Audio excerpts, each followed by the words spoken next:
Losing your phone doesn't have to mean losing your crypto fortune. Let's make sure your Bitget wallet is securely backed up. This short guide will walk you through backing up your Bitget wallet, ensuring your digital assets are safe, even if your device isn't open. Your Bitget wallet app. Look for the profile icon, usually located in the top left or bottom right corner of the screen, and tap it. This will take you to your account settings. Now, find the backup wallet or security option.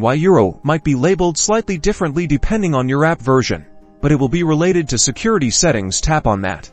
You'll likely see several backup options. The most common and recommended method is backup with seed phrase or manual backup. Select that option. Your seed phrase, a list of 12 or 24 words, will now be displayed. This is the key to your wallet, so handle it with extreme care. Never screenshot it or store it digitally.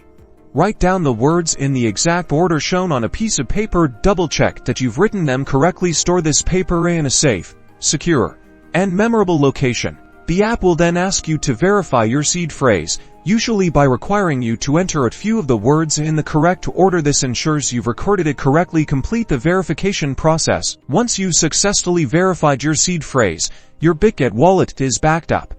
Remember to keep your seed phrase safe. With your wallet backed up, you can rest assured your crypto is safe no matter what happens to your device.